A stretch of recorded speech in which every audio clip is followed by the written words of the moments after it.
He said, if you do anything long enough, everything will happen. If success, it had a recipe, probably its biggest single ingredient would be failure. And I want people to understand that.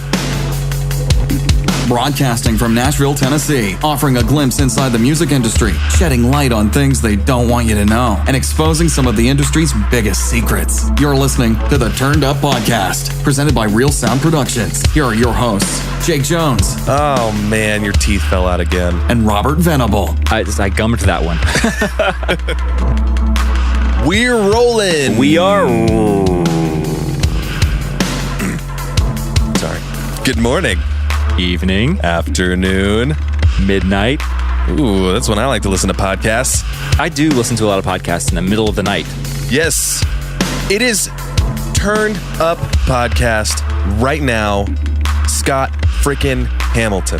Scott Freakin Hamilton, man, is joining us today for this podcast. What a legend. Absolutely no one on the face of planet Earth does not know that name. I am so excited about this episode, and what a better episode to also be episode number 10. The magic 10. We just hit double digits. We did. This is number 10. I didn't even think about that. Yeah, congratulations. Well, it's good to be here. Thank you for joining me on this journey through numbers. Wait, I mean, are you? Maybe you're joining me? We're joining each other. Thanks for us being joined. That's weird. Yeah. So, this episode, Scott Freakin Hamilton, we're going to talk about how music plays an integral part and a very important part in figure skating. Like, how do they pick the songs? Where do they come from? I mean, I'm sure he's absolutely sick of the music, after practicing for a week or a year. Right? Well, and I've always wondered, how does he hear the songs? I mean, we hear it on TV when we watch it, but how do the skaters know their cues? And we're going to play a little game of true and false with him and see some interesting answers to some random questions that I've always had. No joke. Well, sitting across from me right now is the man, the myth, the legend, Robert Venable. Hello. An award-winning producer, engineer, drummer for the band As We Ascend. He's a songwriter. Congratulations also, most recently, signing a publishing deal with Shoalsville Publishing, music publishing. As to you as well. Thank you. The guy's got Grammy nominations, Dove Awards. I'm looking at his gold record for his work on Kelly Clarkson's most recent album, I believe. Yeah, it's over there. He really is a musical genius, and something you might not know is that his favorite pastime is smelling other people's shoes while they are on their feet. You're right, Jake. That is something I did not know. What are you doing? Okay, hang on. That's my foot. It smells different today. Definitely different than when you're sleeping. That's weird. And in front of me, Jake Jones, producer, engineer, also a songwriter with Shoalsville Music Publishing. And so congratulations to you for... Why, thank you. Thank you. Keep going. Sorry, keep going. No, I'm sorry, I didn't mean to stop. Yeah. Multi-instrumentalist. So besides the kazoo and jaw harp, he can also play, guitars, and I've seen him play drums and everything, all the things. Mean spoons. Former guitar player for the rock band We As Human, currently playing and singing for the band As We Ascend. Also has an extensive collection of mailboxes. So you can find him any given day just walking up and down his hallway, checking the mail in his mailbox collection. There's never anything in there, but he'll check every one of them. Every single one. One of these days, I'm going to find something in one of them. I'm also wondering when the neighbors are going to notice that all of their mailboxes are missing. Continually missing. They replace them and they're gone within an hour. Oh, but they're just so pretty to look at, and I can put the flags up every day, and then I go put them back down at night. That's a weird, hobby to have in general. Well, it keeps me busy all day long. But your feet smell great while you do it. I can tell which days you checked them twice. Is that right? Oh, man, what are we doing today? We are talking to Scott Freakin Hamilton. I think we should probably just call him Scott Hamilton. I don't know if his middle name really is Freakin. It's his middle name is Legend. Scott Legend Hamilton. I would agree with that. Real quick, Scott Hamilton, 1980, finishes 5th in the Winter Olympics. 81, U.S. Championships, flawless performance. That was the one in which, the crowd starting a standing ovation before he was even done skating. How incredible is that? Later in 1981, he wins a gold medal in the World Figure Skating Championships. 82 and 83 at the U.S. and World Championships. Gold again. Gold again. 1984 Winter Olympics. Gold medal. Gold medal. I'm starting to see a pattern here. Yeah, a lot of gold. I like gold. He wins the 1984 World Championships. Oh, yeah, and that's when he turns pro. That's when you think, that's when you kind of say, oh, maybe I should try this for a living. Maybe I should go pro. And he did. So that's when he went pro. Then co-founded Stars on Ice Tour, which is awesome. And world famous. 1990, he's inducted into the United States Olympic Hall of Fame. He's also, throughout the years, been a TV commentator and judge for a lot of performances. I love this about him. He currently serves on the board of directors for the Special Olympics International. The guy has a heart of gold. Absolutely. Also a cancer survivor and founder, entrepreneur of the Scott Hamilton Cares Foundation, which assists with cancer patient support. We'll get to that in a little bit. All right, so Scott Hamilton. Oh, I'm for real. This man is a legend and will be a legend forever. He is immortal in the world of sports, and we are so honored to have him in. Some of you might recognize that laugh. We are speaking today to the one and only Olympic gold medalist, world champion winning figure skater, Scott Hamilton. Scott, thank you very, very much for joining with us today. The honor is mine, 100%. Oh, stop it. 100%. No. 100 out of 1,000%. Quickly, before we jump into some Q&A stuff and talk about how music played a part in your career, let's blow you up over the interwebs real quick and talk about some of your bullet points. Messy. It does, but we'll pick up the pieces. Okay. So, Scott Hamilton, professional figure skater, Olympic gold medalist, cancer survivor, commentator, founder, entrepreneur, author, U.S. Olympic Hall of Famer, dad, husband. This guy has done it all. You're going to have to take a breath. That's a lot of stuff. I had to breathe in the middle of the sentence. And you're still just nonstop, Scott. You have a foundation, you're putting together concerts and events, and you're leading and teaching, and you've got your family to take care of, which you are very active and integral part of bringing them up, and you're around, you're present. How do you even make time for that?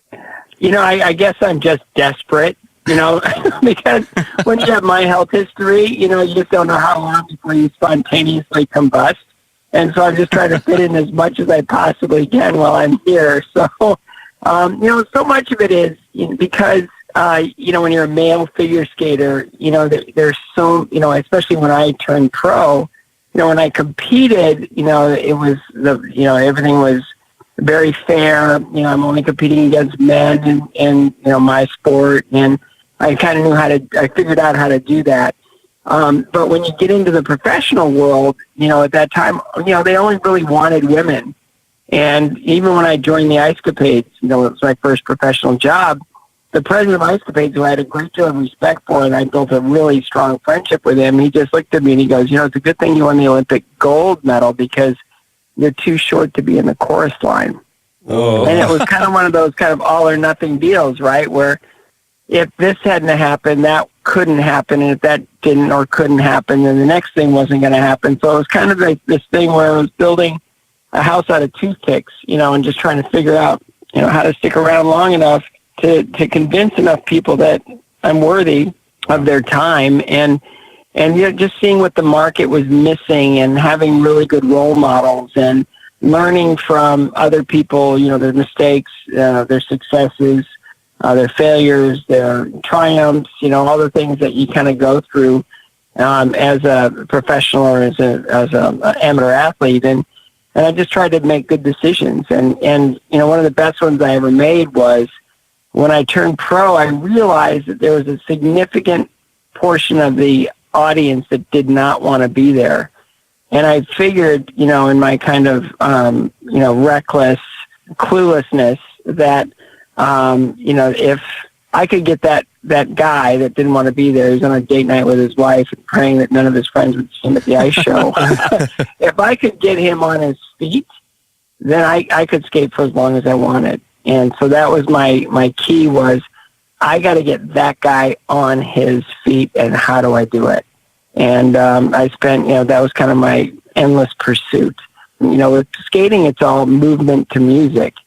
So the music that you pick and how you interpret it really cast a spell on an audience like very few other entertainment opportunities. Oh, that's so perfect. And that's exactly what we want to talk about.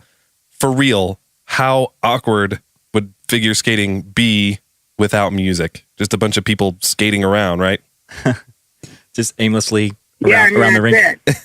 Scott, a question I've always had, and I'm sure a lot of people listening to this podcast have wondered, who gets to choose the song or the music for the performance? For me, it was me.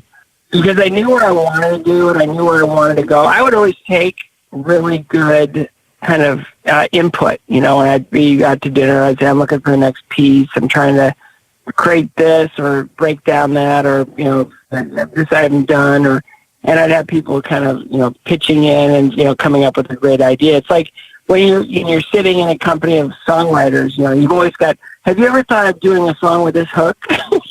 Wow. Like, who are you to tell me what to do with a songwriter, But it would be like, one night I was out to dinner in New York, and I go, I really want to skate to, I'm kind of losing my hair, and I'm trying to figure out what to skate to next. And there was this friend of mine who's an actor. He goes, why don't you skate to hair?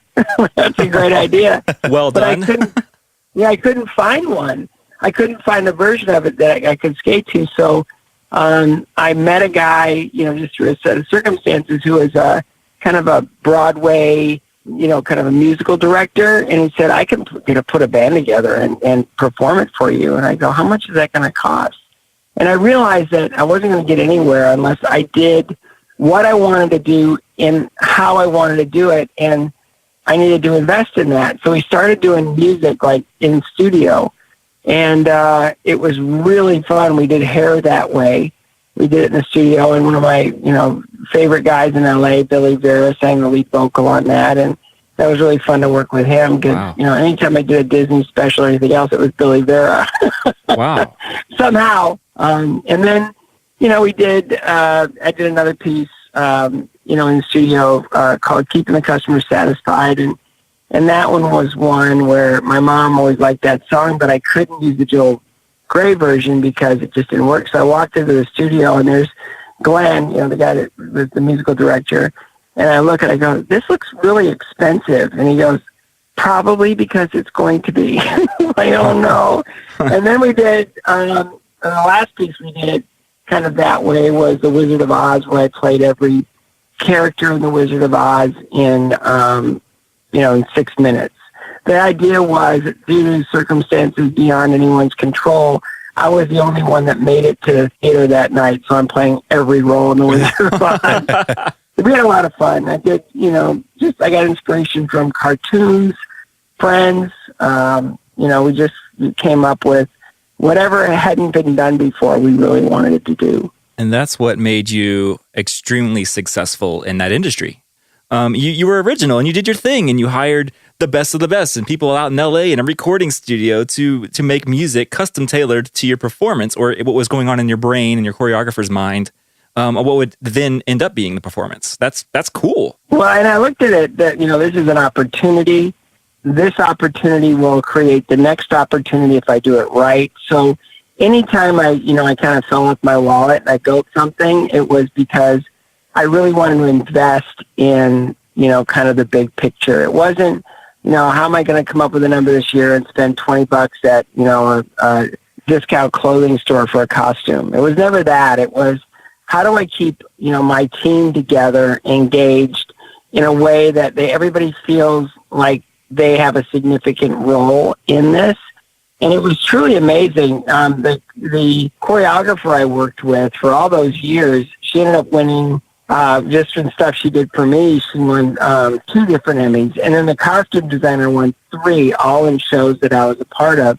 And that was my team. It was me coming up with the idea, the costume designer taking it to the next level, and then the choreographer making it so difficult and intricate and, basing the whole thing in difficulty and quality that now I had a platform where I could really build some really cool things and kind of check off, things in my bucket list. I had this big bucket list of things I wanted to do. And a lot of the skaters back then, a lot of my competitors were skating to opera. He goes, why don't you skate to opera yet? And I go, when I do, you'll know it. And Wow. so, yeah, sure enough, we had this outrageously ridiculous costume, and I made it a comedy. And then that went over so well that a few years later, I did a ballet comedy. And the costume was almost legit. You know, it was like these powder blue tights and this big cod piece and all this junk. And I had a blast doing it because I wasn't trying to be silly. I was just doing kind of ballet choreography, but it was so outrageous that it ended up getting the response I really wanted. And, take the most repetitive piece of music and edit it to be even more repetitive. Right. So, it was a blast. Create different moods, different rhythms, different styles of presentation, whether it be country or classical or rock or Broadway or whatever it was. We really had a good time just trying to cast a different spell every year. Oh man, you said something just a second ago that I thought was so perfect, and it was you're looking at the big picture, and that you look at every performance you do as just building your career, building towards the next thing, rather than just looking at a performance as I just need to get this done. I need to figure out something to do for this. Again, going back to that, what hasn't been done before, and how do I invest in. And when I'm talking to the promoters of Stars on Ice, I go, here's the deal. Don't treat me like a skater, all right? Because my role models and everything I want to do on ice is based in entertainment, as an entertainer, not as a cookie-cutter ice skater. I really want to be an entertainer. And so knowing that, there's a discipline that comes with that. There's an aspiration that comes with that. And you really just try to be true to that. Who are my heroes? Well, Springsteen, he built an audience. Who else? Neil Diamond, because he showed incredible joy in his performance that was contagious to everyone. Yeah. Who else? And all these people that were my role models had nothing to do with skating. It was just all about building an audience and, really going after the men in the audience who, in many respects, didn't want to be there. Sure, yeah, kind of phoning it in, like you said, on a date or something. Yeah, they're looking at their watch going, oh, man, how long is this going to last? Date night, my wife wants to go to an ice skating show. Oh, man, I got the short straw tonight. But, then I want them over, and now I'll meet people in airports, and generally it'll be men that recognize me, and their wives have absolutely no clue who I am. So it's, in those respects, the director of my cancer foundation, I kind of put two fists up, and it's like, I win. Okay, random question. Has there ever been a time when you're on the ice, the lights are off, and then the wrong song plays? Did that ever happen, or any random catastrophes in your performances, tech related? Yeah, the thing is I bombed in a competition in Moscow one time. I think I was there for like 5 days, and in the fifth day I just couldn't stand it anymore, and I basically fell so hard in the first jump that I might have got a minor concussion. So there was a few more falls after that, and it hurt my confidence so bad that I was coming back to do a media day in Pittsburgh, and I ran into Lynn Swan, the football player. And he goes, how's it going? And I go, it's pretty rough. I just feel like I'm going to quit. I'm just going to stop skating altogether. And he goes, why? And I told him it happened. And he goes, let me tell you something. And I knew I was going to get wisdom that would carry me through the rest of my lifetime. He said, if you do anything long enough, everything will happen. And I thought that was the most wise thing I've ever heard in my life, because it's true. If you do anything long enough, sure, you're probably going to experience everything that could happen attached to that. So yeah, I had music issues, I just pray it wasn't in competition, because it's very specific, like how long you're standing there and when you take your breath, and that's all very specific. Right. And that if something happens that throws you off your concentration, that you're going to be on your heels instead of leaning into the performance with, confidence and owning that like you want to. So yeah, I've had pretty much everything happen. Yeah. Well, and Robert and I, we're both performing artists. I play guitar and sing for the band that I'm in. Robert is a drummer, and I could say the same is very true on stage. When one little thing goes wrong, your confidence starts to unravel, and all of a sudden your entire show can just fall into the toilet and flush its way down so quickly because you start to crawl into your head. Right. But the funny thing is you rarely remember the perfect shows, right? It's true. You only really remember vividly the disasters. rarely, do you have an absolutely perfect show. But with the disasters, oh man, you remember those like they were yesterday. Sure. Crazy. Sure. And I think if my memory/notes serve me correctly, you did have a perfect show at one point in your career, at least one, where the whole audience started a standing ovation before you're even completely done with your routine, which I think says a lot. I was blessed to have a few of those. The one I remember really super well was I've never heard an applause that loud in my life as when I finished my short program in Lake Placid at the Olympics in 1980. Wow. Because I was this third guy on a 3-man team with no chance to medal, and I just threw it down, and it went as well as it could go.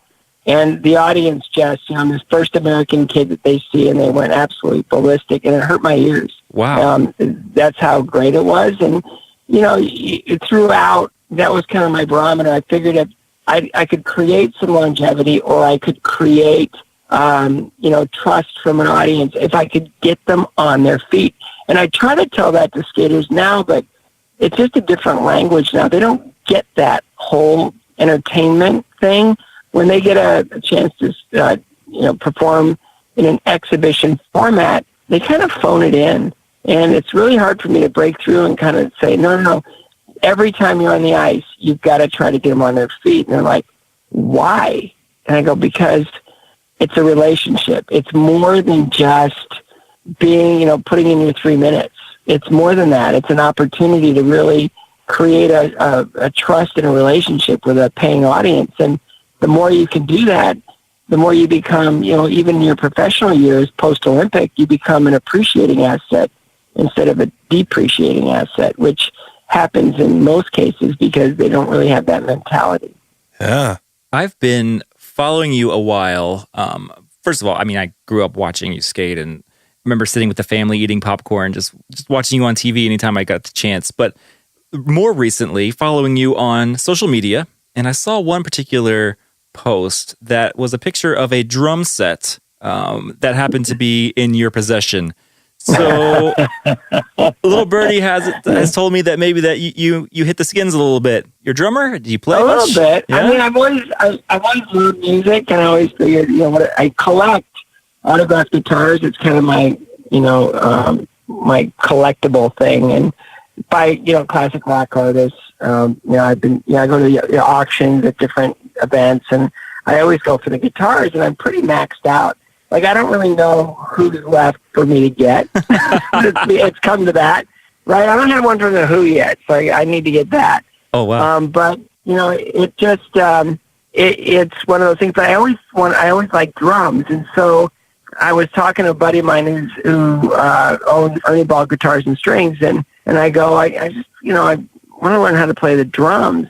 And he goes, really? And I go, yeah, I've got a room in my house, and it's perfect. It's the storm room, but I can make it a music room, and my kids can go down and, play guitar or play drums or whatever they want to do, and it's quiet and it's kind of secluded. And he goes, you want to play drums? And I go, yeah, I just like it. And he goes, wow. And so about, 3 or 4 days later, a drum kit, like a whole kit, a DW kit, shows up on my front door, and it's like, what in the world? He gave me he said, I didn't get you a snare because that's a personal thing. You got to get your own snare. And so I went to Fork's Drum Closet in Avenue South, and I picked out a snare that totally matched my drum kit. And I get down there occasionally on my 50th birthday, which was a while ago.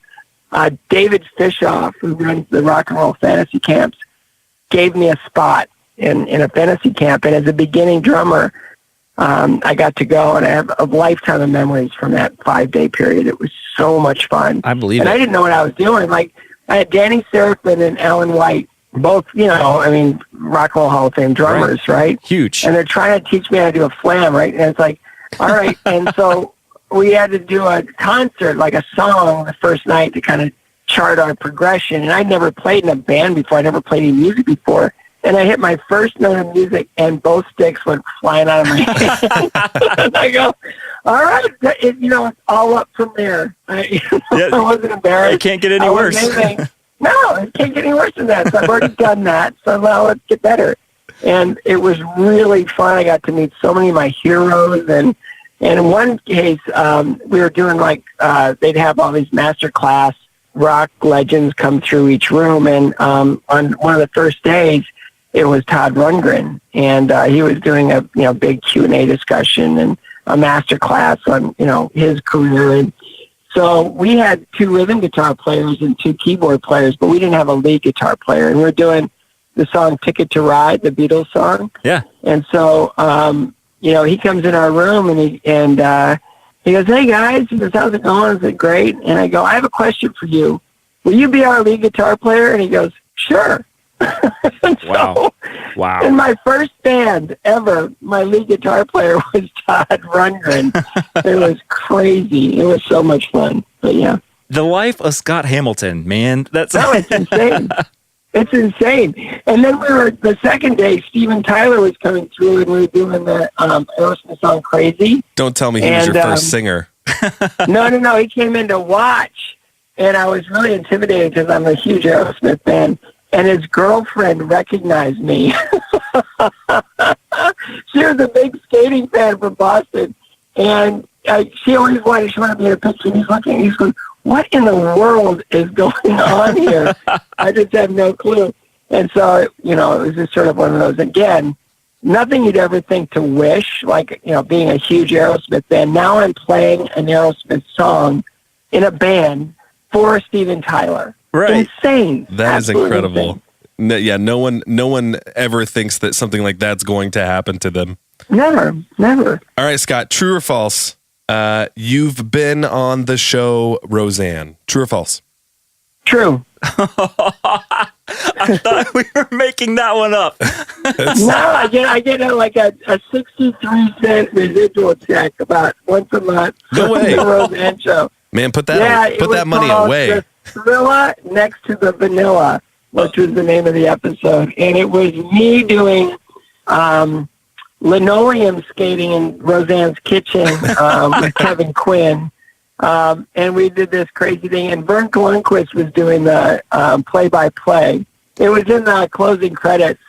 And it was so much fun. It's like one of those Forrest Gump moments. All right. True or false? You've done some voice acting in King of the Hill. Yeah, I did. That's another one of my 26-cent checks every month from residuals. It was, I did this dog dancing competition host. So, last true or false, this one's totally different. True or false, Scott Hamilton believes in miracles. I do believe in miracles. I am one. I've read interviews and articles and heard you speak before on your most recent brain tumor and the methods in which it was shrinking. And your answer to that would be? God, 100%. I did the Dr. Oz show last week, and I was talking about, the brain tumor. I go, "You know what a craniopharyngioma is, right, Dr. Oz?" And he goes, "Of course I do." And I go, "Have you ever heard of one shrinking without treatment?" And he goes, "No." And I go, "Hi." Wow.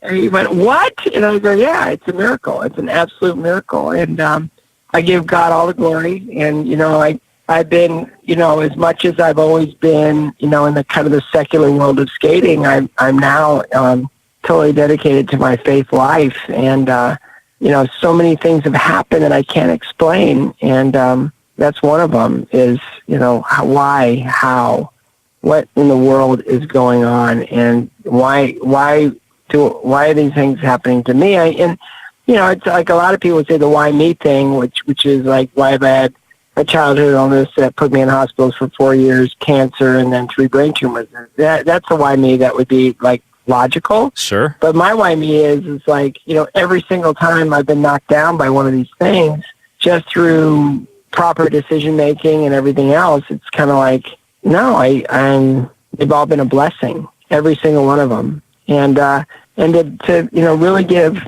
God the glory and everything, I really see now, looking back, how he really had his hand on me and how, he does all of us, right? I think some of us are, really respond to it or whatever, but it just turns into, it's like, he was there and he was there and he was definitely there and he was there. And it's like, I don't fear anything anymore.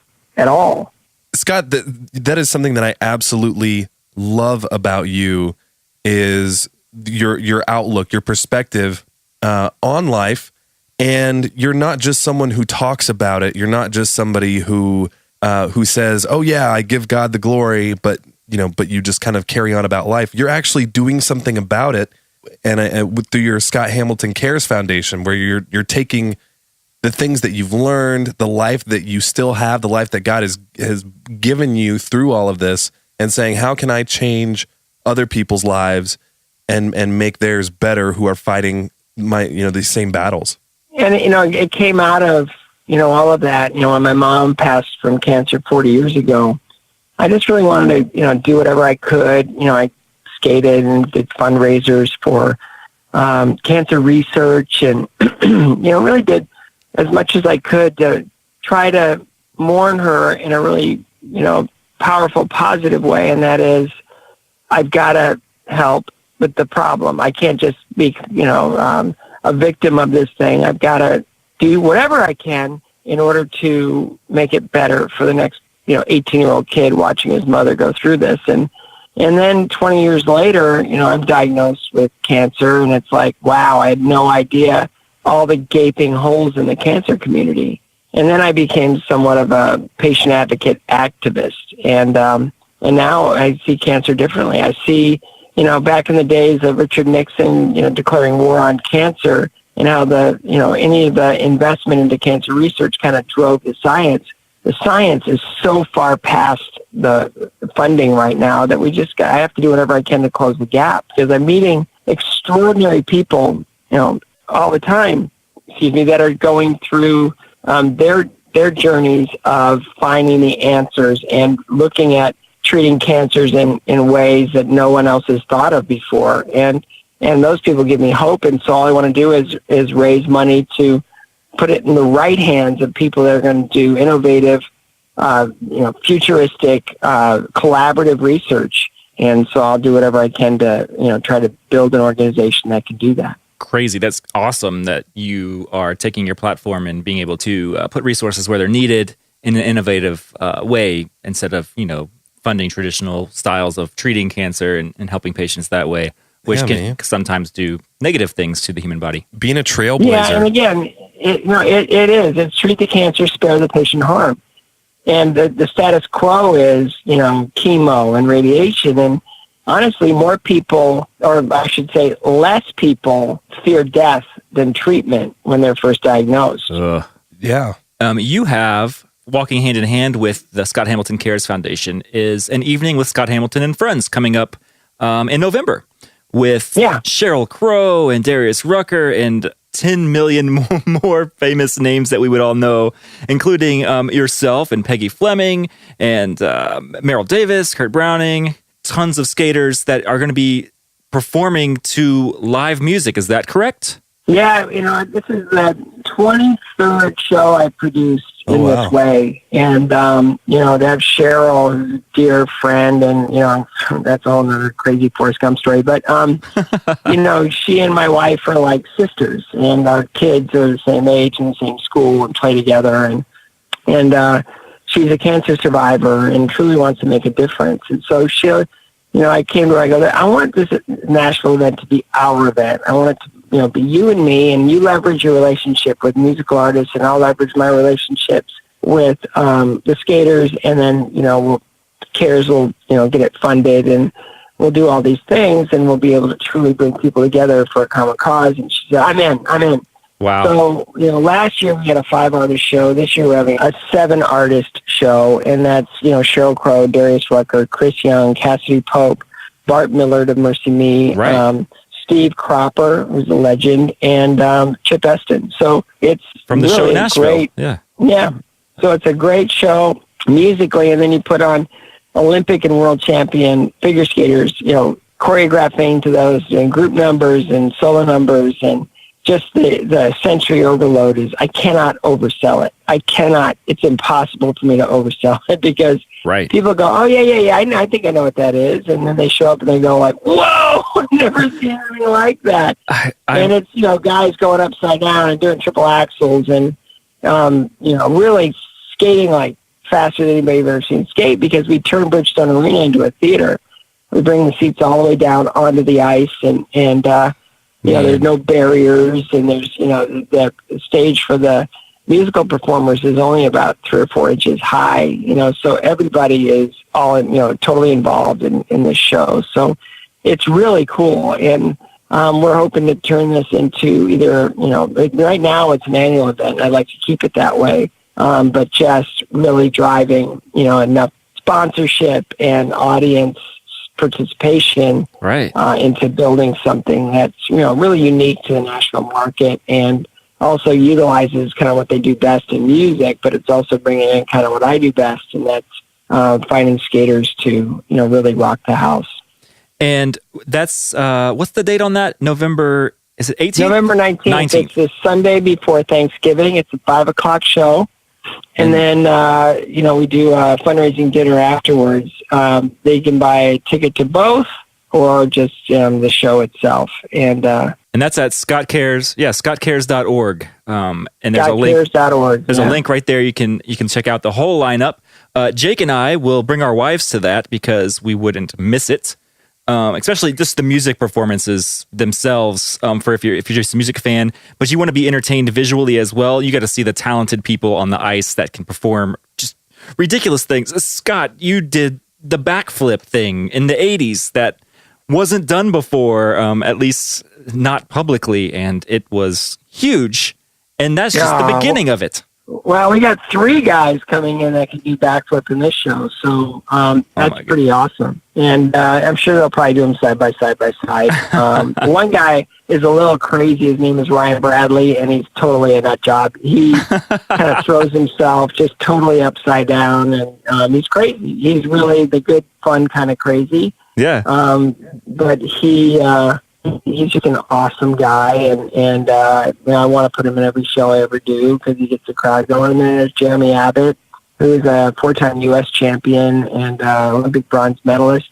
He's a craftsman. Like, every time he puts a number together, it's Olympic-level quality, and just the best guy, and very athletic, very artistic. Jeff Buttle's a world champion, Olympic medalist. He's our choreographer for all the group stuff and helped me kind of assemble the show. Steve Cousins is an 8-time British champion. Michael Weiss is a multi-U.S. champion and multi-world medalist. And, Kimmy Meisner, a world champion. Alyssa Sisney, a 3-time U.S. champion. Kira Korpi, is from Finland. Pulling out all the stops. Yeah, and Peggy Fleming's going to come in and co-host with Korpi. Plus, a lot of the kids in the Skating Academy and in surrounding links are doing what we call it the Overcomer Project, because last year they all skated Overcomer, the Van Diesel song. But this year we decided that it was such a good number last year that we want to put it into the body of the show, and they're going to build this number, and everybody fundraises to get into the show. And then, that's the whole point. That's the goal.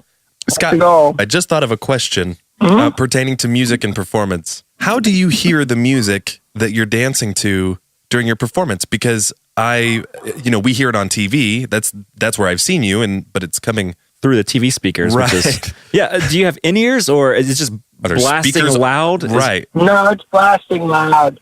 But, you do it so many times that, we've had people compete at Worlds where their music will shut off, and they'll just keep going, and they'll end right on time because it's all muscle memory, and so for us, when I first get a number and I'm doing it in Stars and Ice, like the first time I'll do it is when they shoot it for the TV show, which is really unfortunate because it's like, that's the first pancake. And, rarely do you eat the first pancake. You usually just, throw it out. It's a little misshapen, might be a little bit burned because you didn't realize how hot the skillet was. Yeah, exactly. It's all that first pancake stuff. So, but then it's, by the time I get to like 14 or 15 shows into the tour, I own it. It's like I know every moment. I'm able to take really difficult choreography and chip away at all the corners and really make it smooth. And it now is in my head and in my body. And again, it's just muscle memory. So you hear the music. We've always had great, on Stars and Ice especially, we've always had great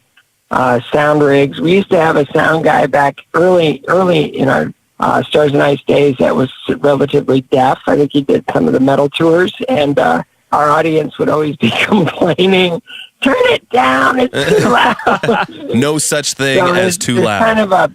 There's kind of a prime, a prime loudness, volume that goes with these shows. But we've done a lot of them for a long time, so we kind of know that. Occasionally, we'll get musical artists that usually the longer they've been around, the louder it is. Sure, for obvious reasons, and so we just we really try to honor everybody and make it a great environment for the cast, for the musical artists that are performing, and especially for the audience. Yeah. Scott, real quick, you have a book coming out. I do. Yeah, it's called Finish First. I've got 4 kids, and we've got a lot of participation trophies around the house, and I don't think I've talked to one parent that really likes participation trophies, because it kind of sucks the will and the life out of our kids.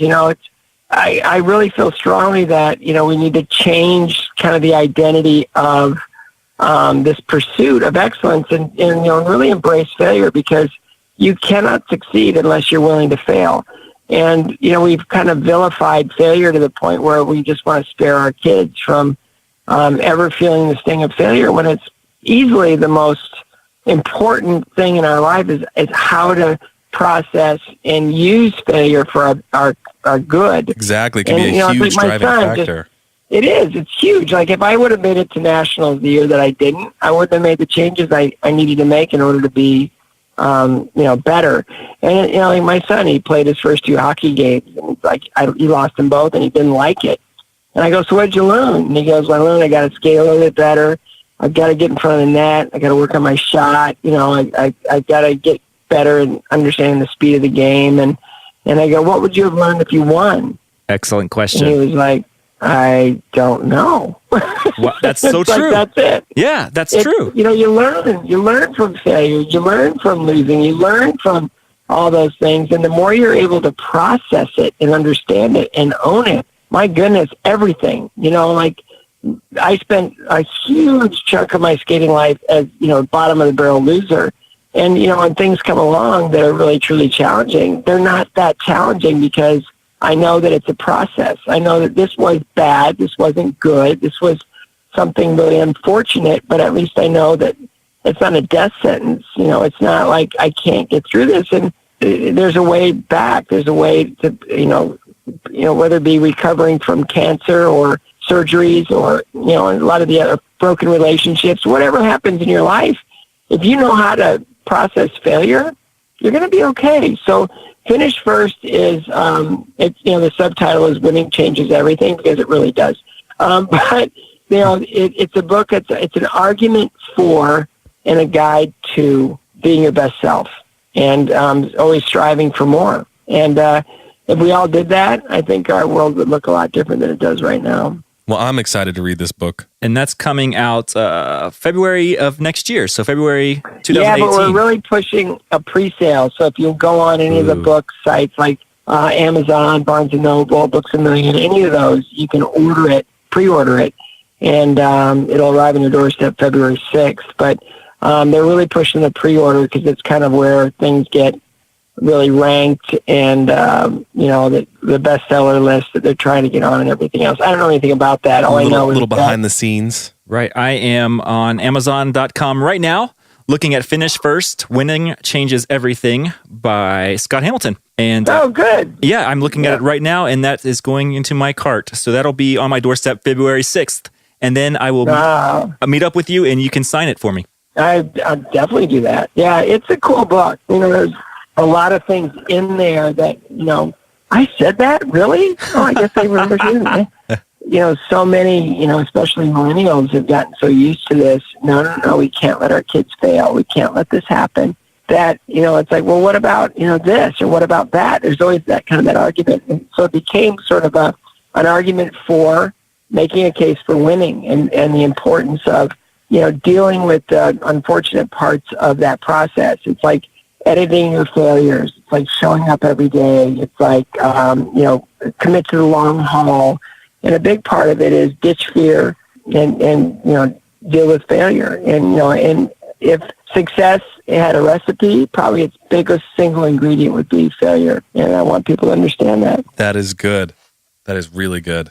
I'm excited. I know, I was thinking, do I have another book in me? And then this came up, and it's like, oh, yeah, I know how to do that. I just ordered mine, so I'll have it soon. Yay! Awesome. Hey, Scott, we've taken up enough of your time today, and we have a wealth of information that we otherwise wouldn't have known without talking to you. Thank you for taking some time and talking to us.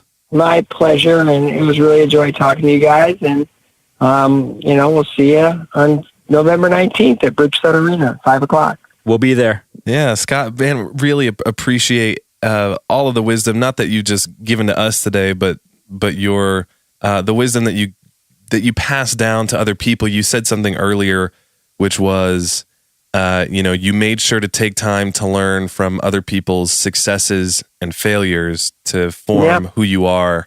And I think that is one of the most important things anyone can do in forming their own success and learning is what not to do. And then, like you said, the single biggest ingredient in success is failure. So that's wisdom that we can all pass on for generations. Well, thank you. Hey, Scott, we're going to let you go.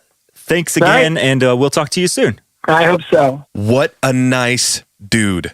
What I thought was so cool is when you've accomplished as much as the guy has accomplished, you read off his gold medals, his championships, you hear those stories about hanging with celebrities and jamming in front of Steven Tyler. And jamming with other well-known legends in the music industry. When you're that guy, you kind of get to just be whoever you want to be. And he chooses to still remain incredibly humble. I mean, I don't think anybody would blame him if he just wanted to be like, you know what, I'm awesome. I am Scott freaking Hamilton. He has every right to be. But when we reached out to Scott and his people in order to put this together to see if he'd even have an interest in doing a podcast with us about music and how it integrates into his performances, he was all in. He's like, yeah, absolutely, I want to do this. And that just shows what kind of character he is. He's down to earth. He's like you and I. And to use his powers for such good, honestly, I mean, what the guy has to say about God and his life, and then to actually walk it out every single day and show it through his actions and not just his words. So much respect for you, sir, and so grateful to have had him on today.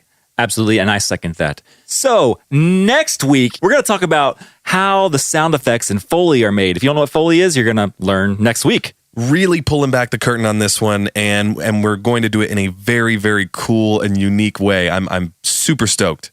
Go online, Instagram, Twitter. At Turned Up Podcasts. Facebook.com/Turned Up Podcast. Or, as I like to say, www.turneduppodcast.com. You can... That's how they used to say it in the old days, www. I even slowed it down for our elderly listeners. You know what? You probably even know what those three letters stand for. I do, but that's the whole... What is it? What is it? What does it mean? World Wide Web. Oh, man, your teeth fell out again. I gummed that one. But you're not going to want to miss that episode because it got something for everybody. Even if you're not even into music at all, if you watch movies or any kind of TV show or cartoon or anything, we've got you covered in this one. So send us a message through social media on one of those sites and ask us about a certain sound effect or how do you do this or whatever. We'll try to cover it next week in our podcast. Thank you to Real Sound Productions for putting this together for us and giving us a platform to be able to blab our mouths, and flap our traps. And blab other people's mouths. And blab other people. I don't think that's legal. First we blew him up over the interwebs and now we're flabbing his mouth or something. I don't know.